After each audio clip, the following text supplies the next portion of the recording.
The delivery. I'll never forget that night. The pizza shop I worked at was about to close, and I was counting down the minutes until I could finally head home. The place was dead silent. I was working the counter alone when the phone rang. I picked it up. Silence. I waited, said hello a few times, but nothing. Finally, I hung up. Less than a minute later, it rang again. I answered, already annoyed, but again, silence. I was just about to hang up when I heard it. A frail, whispery voice. An old woman. She asked for a regular pie, delivered to her home. I kept my voice polite, but deep down I was already uneasy. All I wanted was to go home, but when I told my boss, he snapped back that I was the only one left and had to take it. At first I was irritated, but then I reminded myself, older folks usually tip well. So I jotted down the address and told her it would be there soon. But before I could even finish, she hung up. No goodbye. Just click. I grabbed the pizza when it was ready and left. My boss told me to just go home afterwards since we'd be closed.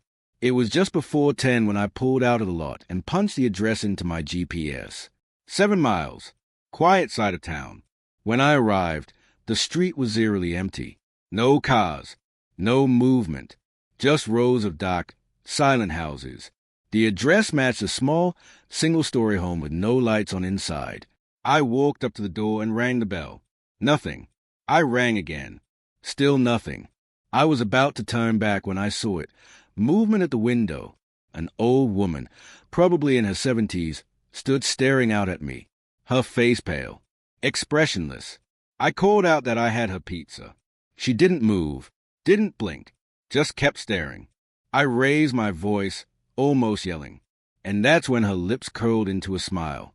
Not a warm smile. Not even human. It stretched too wide, too forced, and every bone in my body screamed to run. That was enough for me. I hurried back to my car, dropped the pizza on the passenger seat, and pulled out my phone to text my boss. But when I looked up, she was there, standing right outside my passenger side window. That same twisted smile inches from my face. I threw the car into drive and sped down the street, not daring to look back. My boss never made me take another late-night delivery again. A few weeks later, I was on another late shift, making what I thought would be a routine delivery. This time, the GPS led me deep into the woods, down a narrow dirt road until I pulled up to a decaying cottage sitting alone in the trees. The grass was knee-high, the wood rotting. Still, I grabbed the pizza and headed to the front.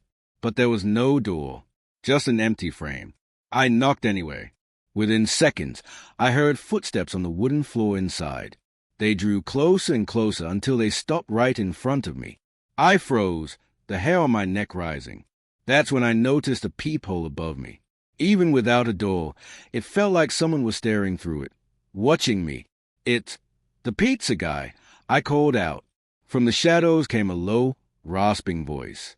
Bring it out back. Something about the way he said it made my skin crawl.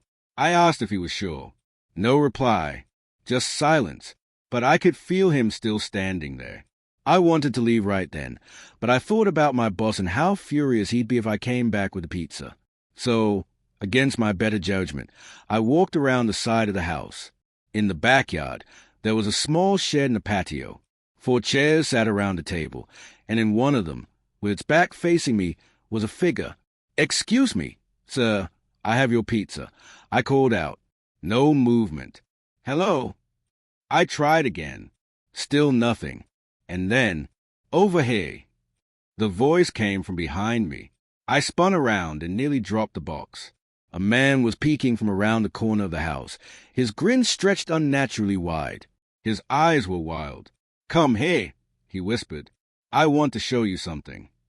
That was it. I ran full speed back to my car, clutching the pizza like my life depended on it. I didn't stop until I was on the main road, breathing so hard my chest hurt. When I called the police later, they told me something that still chills me to this day. That cottage had been abandoned for years.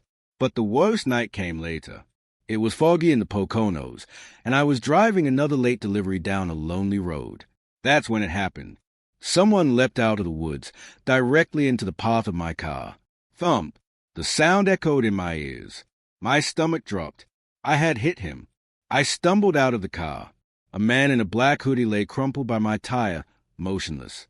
My hand shook as I tried to figure out what to do when I heard it. A scream. Someone calling for help from deep in the woods. I looked back at the man on the road, still not moving. Against all reason, I stepped into the trees. "Hello? Where are you?" I called. The forest was silent. Then, crunch, a footstep. I turned and saw a figure half hidden behind a tree, watching me. I bolted back to the car. But when I got there, the man in the hoodie was gone. I didn't care where he went. I just jumped in and sped off. When I finally made it to the customer's house, a middle-aged woman answered the door. She paid, but then her eyes shifted past me, toward my car. "They let you guys have delivery partners now?" she asked casually. My blood ran cold. "What do you mean?" I asked. She frowned. "There's someone in your back seat." My stomach twisted as I turned. He was there, the man in the hoodie, sitting in my back seat, perfectly still. By the time the police arrived, he was gone, but they found something on the floor of my car. A knife. The blade was still wet with blood. I don't know who he was, or what he wanted, but I know this much. If I hadn't made that delivery, I wouldn't be alive to tell you the story.